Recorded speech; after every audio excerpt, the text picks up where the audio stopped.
DG Stéphane Congo Balamwange Congo ya Lumumba Congo Tafachi Beton Tango ekoki oyoyo Tango ango yango yo ekoki Tolanda kango Papa Stéphane Balamwange oh yeah. Plongez dans l'univers incroyable de BetaJeux. BetaJeux, c'est bien plus qu'une simple plateforme ludique. BetaJeux, c'est une expérience unique qui vous permet de valoriser vos relations afin de décrocher la victoire. Le but du jeu est simple, récolter un maximum de votes en présentant une raison de jouer convaincante, incitant les joueurs à voter pour vous ou en invitant le plus d'amis à vous rejoindre dans la partie. Vous l'aurez compris, ce jeu pour partenaires régale les plus populaires d'entre vous. N'attendez plus, défiez vos concurrents en décrochant le plus de votes et vous serez encensés. Chaque partie gagnée, c'est de l'argent empoché. Comment participer? Rien de plus simple. Il vous suffit de vous inscrire sur notre site www.betajeux.com, de payer le prix du jeu. Chaque euro ou dollar investi dans le jeu est un euro ou dollar redistribué aux gagnants de la partie. Une fois inscrit, il ne vous reste qu'à sélectionner votre raison de jouer et à commencer la partie. Pour plus de fun, partagez BetaJeux sur les réseaux sociaux. www.betajeux.com.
Les Congolais, mes frères congolais, ils sont là, ils sont nombreux. Hein.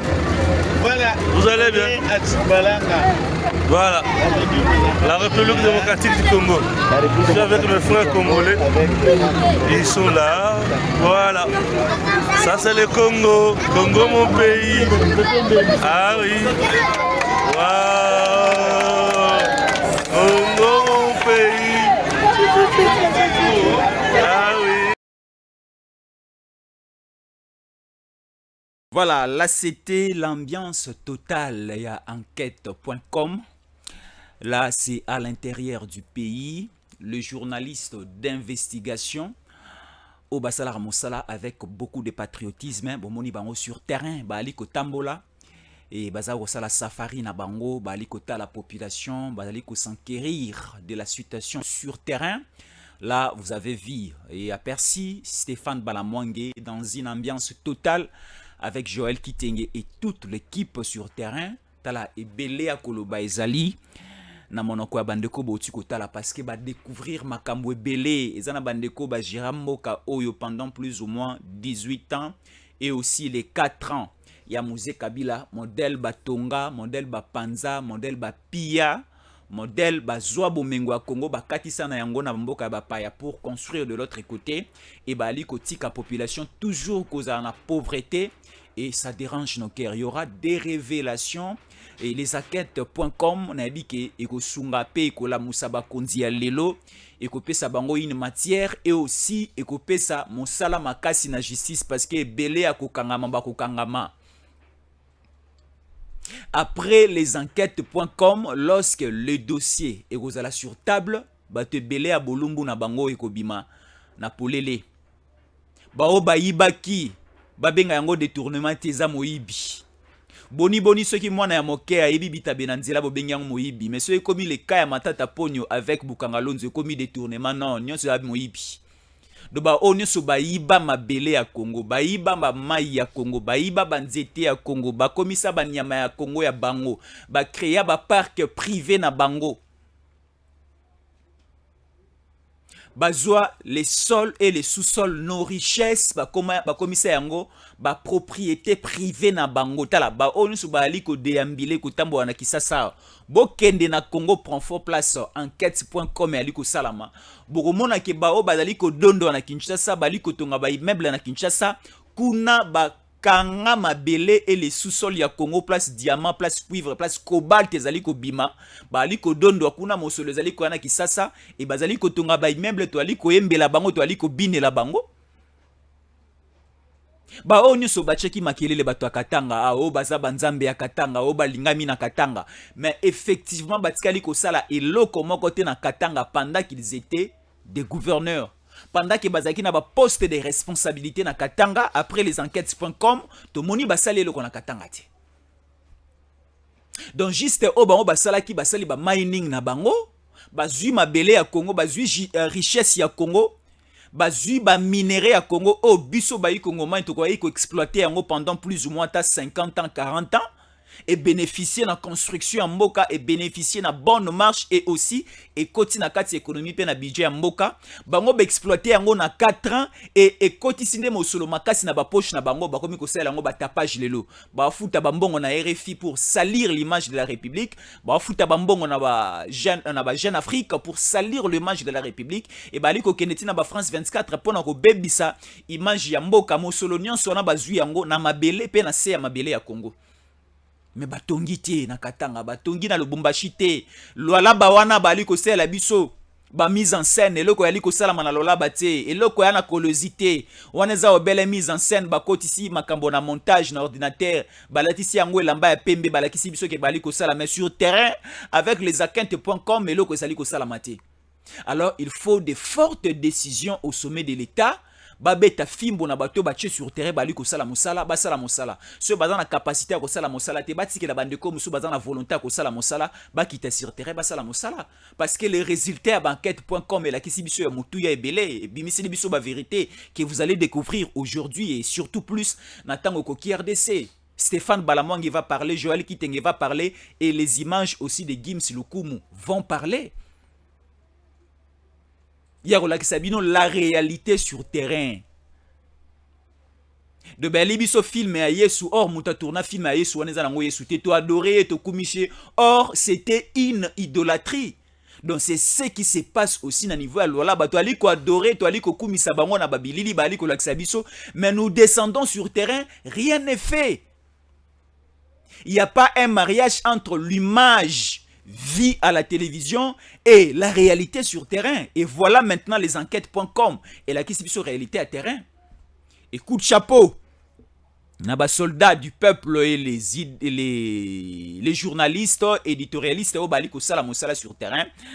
Nada sûr que bakondiamboka baliko tala, bakondiamboka baliko mona et les enquêtes.com vont continuer toujours à déshabiller, vont continuer toujours ya kolakisabino surtout plus bozala mikili ya poto bozala mikili ya bapaya bomona mwa Congo kala bako sabino ke Congo ezali ko changer Congo ezali ko sala boye Congo na 18 ans ya Kabila le Congo na 18 ans na pardon na 4 ans ya musée et tongama ki or ke Congo tongama ki te Congo bandi ko tongama ndé siko avec les 145 territoires.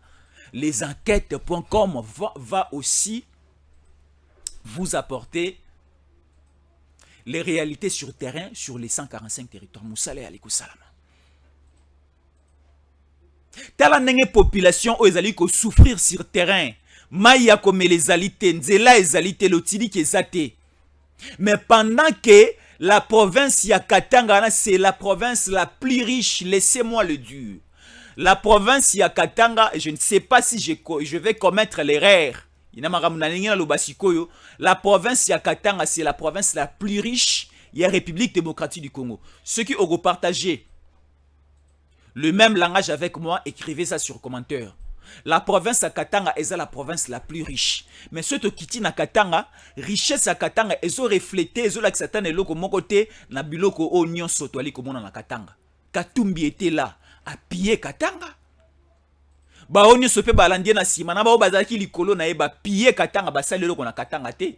Mais balaki sa biso ba film ayesu na Katanga ki Katanga ezalaki miracle sur miracle, Katanga ezalaki paradis or réellement sur terrain, ba investigateur na biso et aussi ba éditorialiste na biso ba kiti sur terrain, ba moni rien n'est fait. Population ezali kolela bilamba kola tezate. Il a fallu Stéphane Balamwange aya sur terrain kabula bilamba kola te pa ya population. Apesa mosolo et azongi sipe bana kelasi. Bande belé bazalaki na babenga yango nini? Ba objet classique, voilà. Ba kaye zalaki te, biki ya kokomela zalaki te, sac zalaki te, crayon zalaki te, mais classe eza ofele. Classe eza ofele na République démocratique du Congo mobimba. Kobo tande zaka ofele na Kisasa. Et ko tapé na Mbujima, et ko tapé na Katanga, et ko tapé na Kananga dans les jours à venir. Mais eloko o eza na national mobimba ezali kelasi. Mais si ko bana ngo fuba kende kelasi ya kolate zate. Ya kokomela pe ezalité.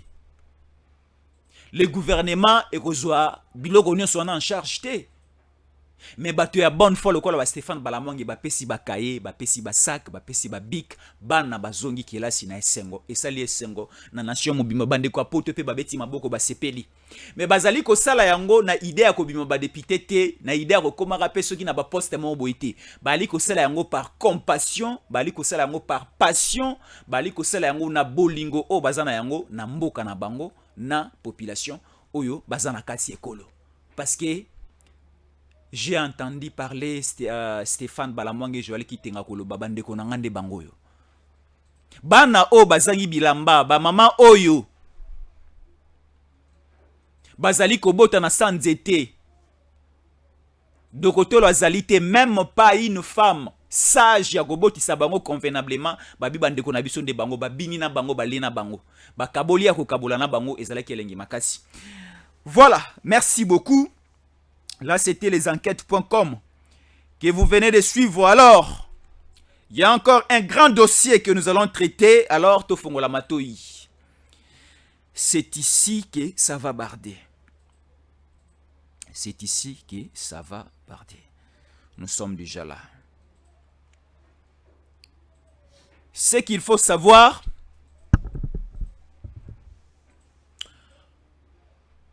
côté à province, il y a Nord Kivu. Toebi ekoyi kosala déjà bambola mibale Nord Kivu na province ya Ituri eza na kati état de siège. Tant to ali koloba état de siège, administration au niveau de la province eza kosalama na maboko ya ba militaire. Ba civil ba pemina no ba militaire ba sala commandement ba militaire ba gérer province. Ali kosalama na Ituri, ali kosalama na niveau ya Nord Kivu. Na niveau ya Nord Kivu wana nous sommes agressés par les Rwandais comme pas possible. Na niveau Nord Kivu, on nous compte aujourd'hui plus ou moins 13 millions de morts au Rwanda et Bobina Mabela Congo. Les experts des Nations Unies si baloba kiango. Il y a des personnes au baza impliquées na 12 millions, 13 millions de morts au Bakufi na Congo Kinshasa. Au Bakufi na Nord Kivu, au Bakufi na Goma. Bakufi na Beni, Bakufi na Kanyabayonga, Bakufi na Kishishe, Bakufi na Kichanga, Bakufi aussi na Ruchuru et na Masisi. Le 2 personnes pilotes yaba tuerie au Salami na Nord Kivu, c'est Kagame et James Kabarebe. Maintenant, qu'est-ce qui s'est passé? Bazali kolobela biso awa Constant Ndima Tshisekedi alongo lié comme gouverneur militaire na Nord Kivu. Tshisekedi a nommé un Rwandais ndeko ya Kagame comme gouverneur militaire na Nord Kivu. Information et tamboli. Juste pour na ko bebisa image ya mokonzi ya mboka. Que Tshisekedi ne marche pas na batrace ya tata na ye Etienne Tshisekedi. Comment expliquer le fils du sphinx de Limete a koki ko nommé un Rwandais a comme gouverneur militaire na niveau ya Nord Kivu. Et là aussi qu'on a loba province ezalaka géré na batomi balete. Mboka mobimba pe ezalaka géré na des présidentés. Na Congo na biso a tuzaka na président moko c'est Félix Antoine Tshisekedi Tshilombo. Fayulu atika liboma na ye. Ba tu peux PPRD so bali ko considérer ka Kabila za président de la République, détrompez-vous. Eza noto obola liboali ko lota bola muka. Il y a qu'un seul président na Congo, c'est Félix Antoine Tshisekedi Tshilombo. Et au niveau ya Nord Kivu lelo, gouverneur c'est Constant Ndima. Constant Ndima continue à être gouverneur ya Nord Kivu. Mais ba biangi ba bengie na Kisasa pona masolo moko ya moke oyo ministère intérieur na ba kondi na Kisasa, gouvernement congolais na ba kondi ebele na Kisasa fo baso na Constant Ndima. Vi makambo o elekanaki na niveau ya Nord Kivu la semaine passée le 30 août 2023. Toyebi masolo elekanaki na Goma avec les Ouazalendo et autres. Et il y a eu aussi des morts, il y a eu des blessés, il y a eu beaucoup de victimes. Nous avons la traçabilité à Maramoussou, sur ma précision, monsieur Aropé Sabino Zali, parce qu'il y a de nouvelles informations hier. Alors, on nous dit que Constant Ndima Balongo lié.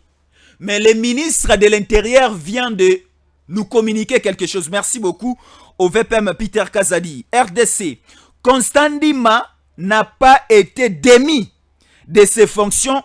Il reste gouverneur de la province du Nord Kivu, mais présentement, son fils assume l'intérim à son absence.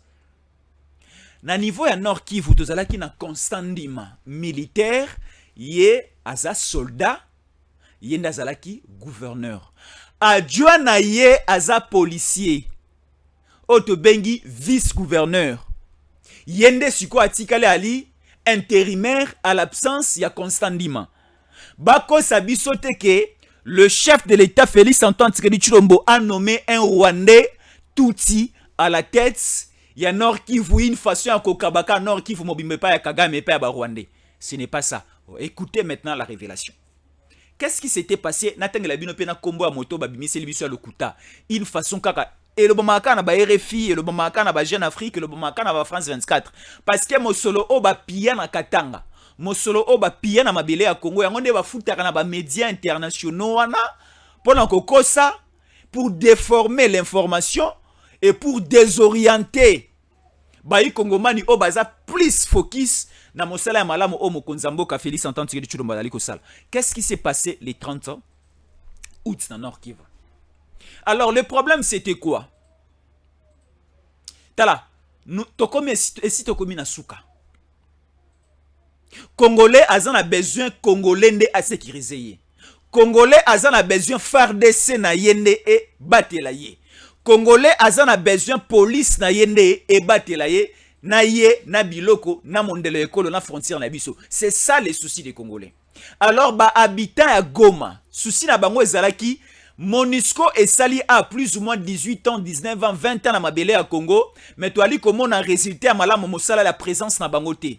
Bali kolia biso mosolo belé na budget na biso, mais sur terrain toi ali comment na mosala bali ko salate. Baza aussi en complicité avec Kagame, baza en complicité avec les M23 bali ko bomé longo, bali ko yibe longo, bali ko violer longo. Et c'est pour cela les gomatraciennes et les gomatraciens basengaki bekjijaki le départ à MONUSCO. Et le départ à MONUSCO wana balingaki esalama après marche au balingaki ko organisé. Marche moko très pacifique. Oyo bandeko ba marchaki balingaki basala babi mananzela ba réclamer le départ ya MONUSCO. Lorsque le communiqué a été lancé que bandeko o le 30 août bakobima na balabala contre la présence à MONUSCO, le message, l'information est traversé qui du côté du Rwanda. Rwanda a eu information à communiquer 48 heures avant le 30 août 2023. Kagame aussi avec son équipe batindi plus ou moins 250 jeeps de militaires composés de 1500 militaires nakati baye juste à la porte ya Goma. Juste à la frontière à Goma. Plus ou moins 1500 militaires rwandais soutenus par aussi des centaines de militaires M23. Et de l'autre côté, il y avait aussi les RDF. on va soutenir aussi ces militaires rwandais pour faire un assaut au niveau de Goma, créer un grand désordre et va récupérer Goma, va récupérer Nord Kivu. Na sima ya marche o ba wazalendo balingaki basala. Kagame a se préparaki pepe a kota na se ya marche wana abimisa mobulu bato bakufa MONUSCO pe ba militaire ba soldat wana ya MONUSCO ya mindele bakufa pona message ya mabeke de libanda. La planification et salamaki na bandoki o ba vivara na Congo na biso a. Et si batinaki message na Rwanda. Tangu marche bandi, tomoni aussi on a constaté aussi l'entrée de certains militaires rwandais et aussi les M23 basangani na population babimisi pe mobulu parce que na kati ya population civile le mouvement les sectes politico-religieux appelons ça comme ça wazalendo bazaki na mando kité mais une infiltration ya ba rwandais bazaki déjà à la porte ya Goma bakoti pour embrayer la situation, Manoki Mansa Sebeti et aussi les militaires qui sur terrain, il a fallu maîtriser la situation. Bon, ma bessie Komaki, là, je ne suis pas là-bas. Mais Kagame aussi a participé na mabe o Libiso le 30 août au Etiko Salam. Alors, il a fallu que Kinshasa ait dépêché une équipe gouvernementale sur terrain va s'enquérir du dossier. Tomoni 3 ministres, Yaminene et Amboka Nabiso bakiti sur terrain. Tomoni, chef à délégation, le vice-premier ministre, ministre intérieur, Peter Kazadi, Akitaki na Goma. Le vice-premier ministre, ministre à défense nationale, Papa Jean-Pierre Bemba Excellence, Akitaki pe sur terrain. Tomoni ministre, Nganga Maye le maître, Albert Fabrice Pouela, Azam ministre à droits humains, lokola batu bakufaki, lokola moi, liberté à bateau et aussi droit à bateau, comment qui un peu entassé et comment qui un peu na moi, mbilinga epé faika quitter sur terrain. 3 ministres va quitter sur terrain. Peter Kazadi, Jean-Pierre Bemba Gombo et Albert Fabrice Pouela. Va s'enquérir du dossier sur terrain et balobi, il faut rappeler gouverneur militaire Constant Ndima et à Nord Kivu. Aya na Kisasa, aya ko répondre à certaines questions au bakonza Kisasa bazana besoin. Va poser en live comme ça, à répondre na gestion na ye, à répondre et salamaki ndenge nini, à répondre na opération militaire sur terrain, à répondre na quelques localités occupées toujours aujourd'hui par les M23, à répondre est-ce que cantonnement, est-ce qu'il y a Liko Salama, à répondre na ba question belé o mituna kotuna ezali. Yango ba rappeler na Kinshasa. Quand le gouverneur n'est pas sur place, tout le monde a en na Kinshasa. Ce qui gentini ngobilaza na Kinshasa te c'est Jekoko Mulumba qui prend la signature. C'est Jekoko Mulumba né à gestion à ville. Ce qui Constant Lima va rappeler na Kisasa, c'est son adjoint, le vice-gouverneur policier, il a commis automatiquement gouverneur, a commis quoi si même intérim, il y a Constant Lima.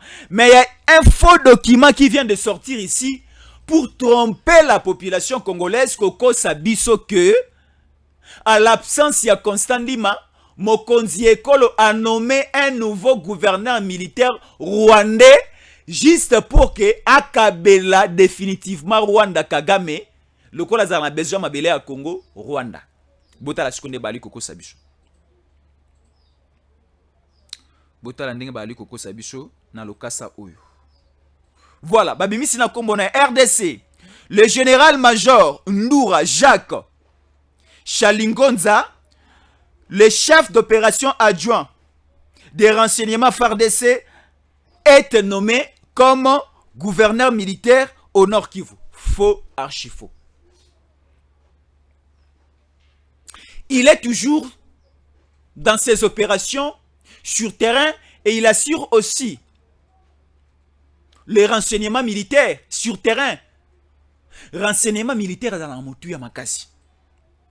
Siko aba bimi selibiso ba miracle belé bande konanga tala mboka oyo ba traître na ba traître mboka o bolingo sesi la biso mboka on habite virus oyo ya désinformation virus o ko ina ba kondi virus oyo je ne sais pas ya jalousie ou tu wapi banani o ba tanzanien ba juif ba italien ba Rwandais, ba Tutsi, ba Tanzaniens, ba Elibiso virus ou bien parce que virus ça n'existait pas.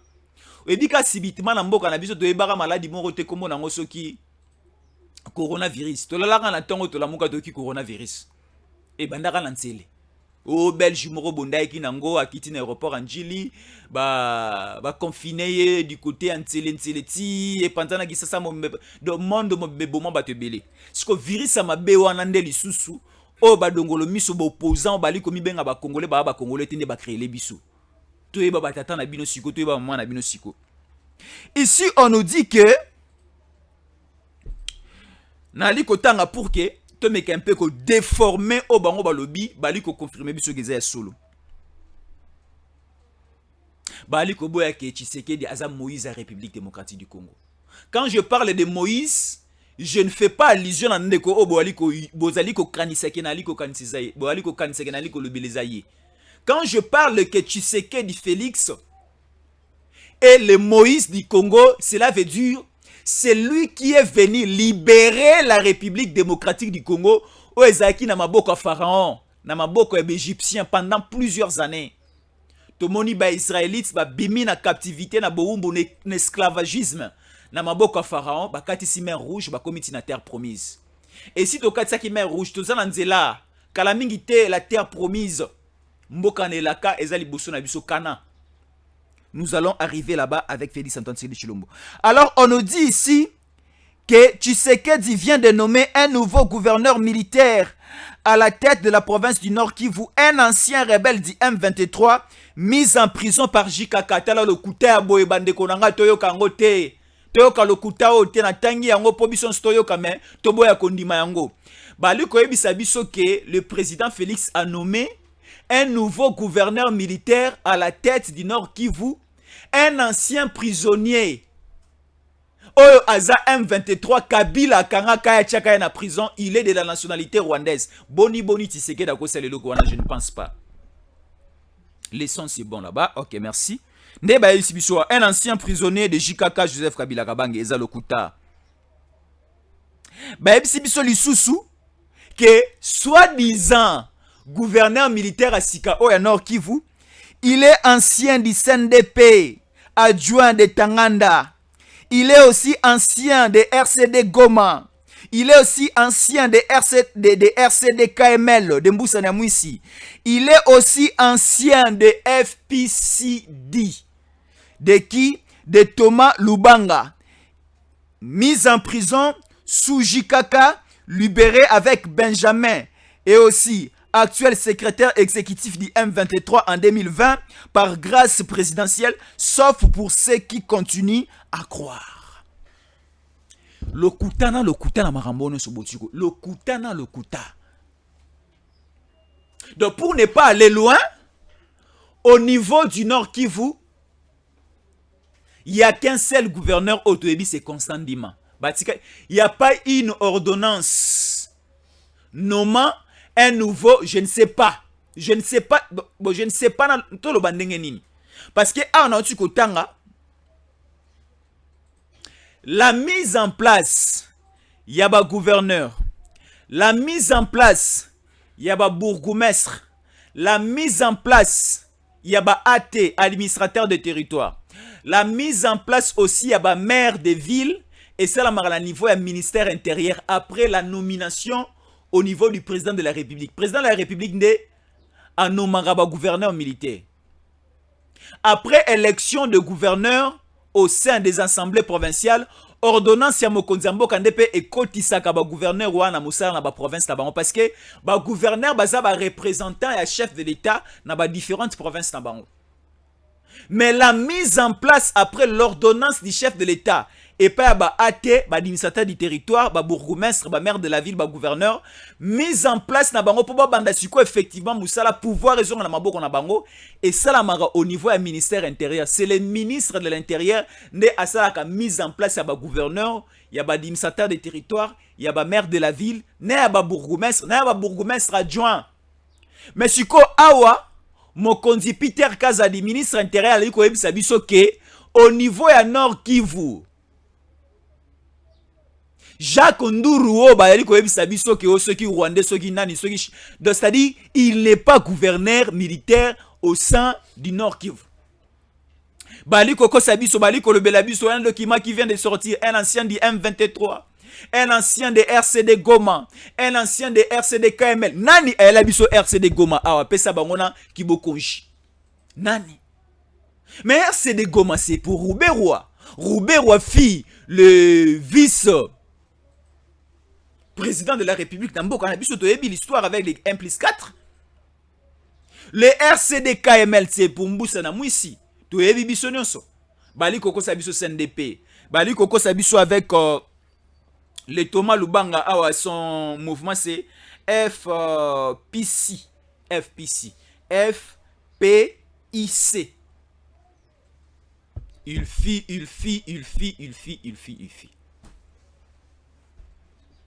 Voilà la désorientation. Yabandeko balingi mboka te balingi kolote. Bazali toutefois qu'on réfléchir, qu'on créer, qu'on luka, qu'on loba, qu'on sala, juste pour désorienter les gens. Juste pour embrayer la République. Il n'y a aucune ordonnance du président de la République nommant un nouveau gouverneur militaire au sein de Nord Kivu. Parce que le vice-premier ministre, ministre intérieur Peter Kazadi a dit que Constant Dima continue à être gouverneur militaire au niveau à Nord Kivu, mais eloko sali que moi congé de circonstances et salama parce que Azar rappelé na Kinshasa oyo azali ko assumer intérim c'est son adjoint oh bah ça la ranaï déjà ce n'est pas Jacques Nduru non to ça la rappelé batu to lingana pe ato lingi motote mais lobaka obele vérité na ye. Ce qui montaza mwindo ebisa ekaza mwindo, so montaza pembe ebisa ekaza pembe, so pe montaza elongi mabe ebisa ngai ke naza elongi mabe. Ce qui naza mo malamu pe na pe na mo elongi ya bien na lobaka pe malamu. Na pe mo bogara moke ebisa ngai, kumisa ngai peza lisumu te. Loba malamu moto po pe ba lobaka malamu na yo. Soki yo déjà o mesana ko loba mabe ya bato. Boni ba loba pe mabe na yo te. Parce que yo lobaka mabe ya bato. Boni ba loba pe mabe na yo te. Parce que c'est toujours, tu sais qu'il a fait ceci. Les autorités ont fait cela. Voilà. Donc, c'est-à-dire, le Kouta et Martins étaient dans le cadre de Mboka Nabiso comme pas possible. Là, juste pour salir l'image, il y a Bakondi Nabiso, Libanda et Mboka, et qui dans le cadre de Mboka. Est-ce que Bino Bokanisi, que ce bobu qui le Kouta a boyé, va voter Bino?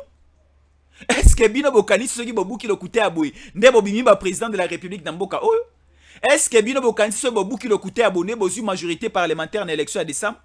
Est-ce que Bokanisi ce bobu qui le coûtait abonné population SPLP lingi bino non? Population en a besoin de consommer mambaboité. Population en a besoin tant bino bozaki na bokonji bosala kinini. Voilà les enquêtes.com se font. Population en a besoin bozimboka o pendant plusieurs années. Bokambi mboka o bozaki na mo a dur le kolamboka o me bosale le côté. Mais moto a eu Kolamboka avec la volonté à ça la moelle loco, boali coaché la bakal partout. Boali coaché la mitambo partout. Mais nzambe likolo pala la raté, mitambo no so boali coacha et ali ko kangabino moko, mitambo no so boali coaché ali ko fonctionnalité. Et comme Wisaka, olambi vma biloko so sa kitoko wana cheli moto poison, moto pa ya lié ya Melina Mai. Omoni pe une année 2 ans azakaka. Oya otubela yo moko papa na ngalimbi sangai omoni na 2025 wana na chelaka au poison sikolelo tokomi na 2030 nozo kufate nzamba za monene nzamba lingi yo continue donc c'est-à-dire c'est ça discours ndenge ko changer na minoko na bango ata butu e umeli suka tongo ekotana. Cela veut dire lokuta eyaka na sincère. Mais vérité à malé, l'escalier petit est commis. Dans une minute, dans une seconde, à sincère et où tu as premier niveau et comité na 20e niveau. Mais biso, mollo toujours. Malé, mais toujours tu as un escalier. Parce qu'il y a aussi des risques dans sincère ou dans courir katana. Et quand tu tombes en panne, il n'y a pas moyen de sortir. Parce que le connaît ce ça, mais na maboka moto, ba problème nango, na ba défaut na yango. Mais biso nous avons confiance dans l'escalier aux alliés comme biso vers le bon port. Tozan espoir escalier ozali komema biso likolo. L'escalier ozali komema Congo likolo, c'est Félix Antoine Tshisekedi Tshilombo. Ezala ya kobukana, ezala ya pete. Tora ko supporter yango kaka na lenge ezali. Toko mate yango na bokebi ti ekokomisa biso esika to ali koluka kokoma. Escalier yango c'est Tshilombo. Félix Antoine Tshisekedi Tshilombo. Bolobai ke bango baza ba sincère. Mais à sincère en automata qui en automonique et même biso pe sika morote. À sincère à lokuta. À sincère à trahison. À sincère au bali koko ti sabiso poso e komi na 3e niveau et calé to kufa biso son akasi to matate. Nous allons supporter de monter toujours avec cet escalier échelle oyo Tshisekedi Tshilombo e komi sabiso na émergence, na développement, na paradis à Congo, na Allemagne à Congo, tout ce que vous voulez. Bofinga boloba, c'est-à-dire quelqu'un qui est déjà focus, déterminé na oya lingi, ata yoki, azonga asusimate. Il faut être comme cela dans la vie. Na vie soko lingo kene musika ko néglige ke logote. Na vie soki olingi okene musika ko néglige ke logote ko tala rapete na za liboso na za na sima na za mopanzi ya mobali mopanzi ya mwasi. Concentre-toi dans la vie pour construire ta vie pour que avenir na yo ezala avenir moko ya lengi, avenir moko kimia. Avenir ya Congo to bana reconstruire ngo lelo. Tolula bamboka ya bapayate, to meka un peu comme mekola ko sala makasi mboka na biso pe balula yango lobi. Parce que ba o to ali kolula lelo, we kolula peza lisumute. Ba o to zali kolula lelo ba mikili ya bapaya, baza wana parce que ba travailler qui très dur na passé na bango, yango présent na bango comme elengi. Biso pe lokola balalisa ki biso pongi na passé. To meka ko travailler présent na biso pour que futur na biso pèse à la future à bonheur, futur est sengo, futur est lengi, futur ope bakolula. Tala bitumba photo bunda. Mais ba eli biso distraction moko ela lisa biso pongi, to zalaka ko rond point. To bandaka ko baluke sika moko, tanto ali ko baluke sika moko nde ali elengi na bango, ali sengo na bango, bali ko beta maboko to ali ko distraire batoyo. Parce que sous la distraction de bali ko yiba ba minéré na biso. Sous la distraction de bali ko boma biso, sous la distraction de bazali ko zwa facilité à ko sala nyonso o ezali esengo pe posa mitema na bango. Biso to kota na rythme on ati. To kota na rythme na tamukete. Donc c'est ça. C'est ça. Donc c'est-à-dire toti ke la bande ko nzela te. Toti que la bango nzela te parce que trop c'est trop. Comprenons. Donc c'est-à-dire, tu comprends de loko oyo na niveau moko biso nyoso. Ce sont des virus. Ce sont des virus bande konangai. Bande konangai apoto boali kotala biso, merci beaucoup. Merci beaucoup parce que si bolamuki makasi. Tokosamaki mingi banda beaucoup d'années. Beaucoup et beaucoup d'années tokosamaki makasi. Mais tozali kolamuka ezali kosala biso lengi makasi. Nzamba pambola ba kongomani nyonso bali kotala biso, nzamba pambola.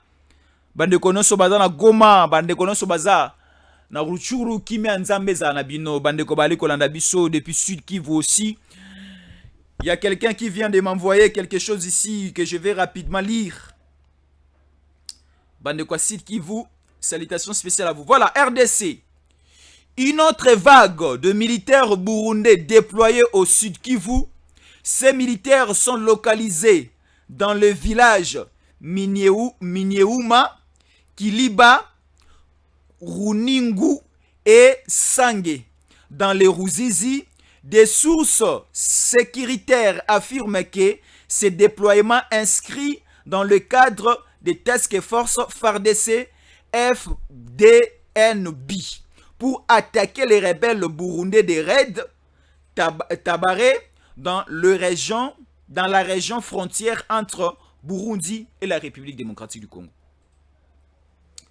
Donc c'est-à-dire, na este ambo kanabiso, tozana ba groupe rebelle ebele Kabila tikela kibiso. Tozana ba groupe rebelle ebele o bakota na musée. Bakoma ko exploiter mabele na biso, bakoma ko sala nyonso elingi ko sala bango. Chiko tomona ki le président ya Burundi Il est aussi président à EAC. Le président Évariste Ndayishimiye. Aeki awa. Aeki ti na Kisasa asali 48 heures. Bayambake na palais de la nation et pas Mokonzamboka Félix Antoine Tshisekedi Tshilombo. Ba partenariat belé signama qui entre les deux pays. Ma solo na bango pezalaki basé sur une coopération militaire et à biso na Burundi. Coopération militaire wana erosala ma juste ka na ba frontière na biso. Na quelques localités occupées na ba groupe rebelle. Awa siko bali ko yebisa biso bande ko na biso oya esengo pe malamu ba Burundi ba militaire na bango si baye.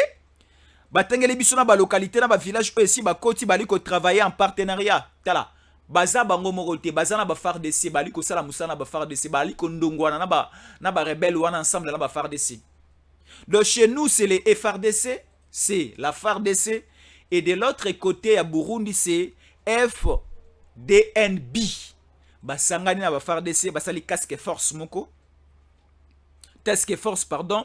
O bazali ko traquer ba rebelle burundais sur raid Tabara dans la région frontière entre le Burundi et la République démocratique du Congo. Ben 23 pe bakokuta na nzela na bango bako éliminer bango. Bao nyoso bakuta na nzela na bango bako éliminer bango. Bao tika motote. Donc musala sur terre ali ko salama et ali ko sala biso esengo. Donc ça dit o ko travailler na biso malamu o ko zele longo na biso dans la même pensée à ko libérer Congo à ko lona kimia na Congo, c'est ça. Bana Israël tant bazo bima na boumbo Égypto. Et si ba bimi ba komi devant la mer rouge, motona motakomi ko le balangage na ye. Ba komi ko yebisa Moïse fa ko tika biso ka atana passion de la na ngwe pa pharaon meto za na kimia. Boni o kimi si biso tala pharaon wana za na sima na biso, mais liboso na biso za mer rouge. Pharaon o za na sima wana soki eko kanga biso liboso ya mai awa ekozandeli wana biso. Boni yo Moïse obimisi biso pa pharaon. Fala ko tika biso quelle que soit la souffrance, to vanda ta moi kimia na bana na biboela na biso ne to banda ko vanda. Pourquoi? Parce que bana Israël bazalaki sous la confiance ya Moïse te o ayi ko libérer bango. Est-ce que biso ba yi kongomani to si to za sous la confiance ya Moïse na biso te Félix Antoine Tshisekedi Tshilombo ayi ko libérer biso? Kongomani yo soromi koloba na ndenge na yo ya pas le social. Oh Goma, oh Bunagana, nous sentons-nous à l'aise. Là c'est la mer rouge. Et si nous étions bétami nous allons traverser. Tango ba dongolo miso na ba lukape bango ba kota ba traverser longo na biso ne ma ekozonga. Ba kokufa sur place. Il y aura les ennemis du Congo au ba kokufa avant décembre. To ali ko kana liwa ya baninga te. Mais à un certain niveau, attendant que pasteur a pompé apex insecticide pour bomo bangungi. Ngungi aza ekela monzambe, mais pasteur a boma rapé ngungi. Mpuku aza ekela monzambe. À l'époque de Jésus-Christ, c'est pas na bango, na Marie, na Joseph, tata na ye, maman na ye. Babanda epe ko boma mpuku na kata ndako na bango. Pourquoi? Parce que bakoma ko déranger bango ko fungo la banzungu, ko le misuni o balambaki. Ko fiba misuni o balambaki. Babomaki pe mpuku. Mpuku o aza ekela monzambe. Biso pe ba o nyonso baza comme ba ennemi ya mboka. Ba o nyonso bali ko tia motonga na mopandi ya mboka, bango nyonso to kosambela pe to kosenga moto nzamba zikisa bango. Ba kufa lokola ba ngugi ba kufa na insecticide, ba kufa lokola ba mpuku ba kufa na liwa ya mpuku. Trop c'est trop. To sengela bango liwa. Ezala mabota mususu mwana bango aza kuluna ba komi ko sengele liwa. Parce que babaye ba pesi conseil ti ayo kiti batine na kela salingi kela cité amela diamba amela gene amela bombe donc ça dit babaye déjà na libota biso na ekolo Congo to baye ba te belé na kotanga ba kombo na bango to baye bango makasi na ba oya ko yamba to yamba na ba o to bota mana bango na ba oya lokuta ba koma ko ba ke to bota mana bango na ba o baya ko ya to baye bango nyonso ba kende kaka ba kende. O baloba ndeko na nga ya Kasangola loba nini Botao mavoué la bakende. Botao mavoué la bakende. Trop c'est trop. Merci na bande kono so batali biso, le programme continue d'attendre Koki RDC et à la prochaine. DG Stéphane Balamwange Congo ya Lumumba Congo Tafachi Beton Tangwe Koki oyoyo Tangwango yango yo ekoki tolanda kango Papa Stéphane Balamwange oyeye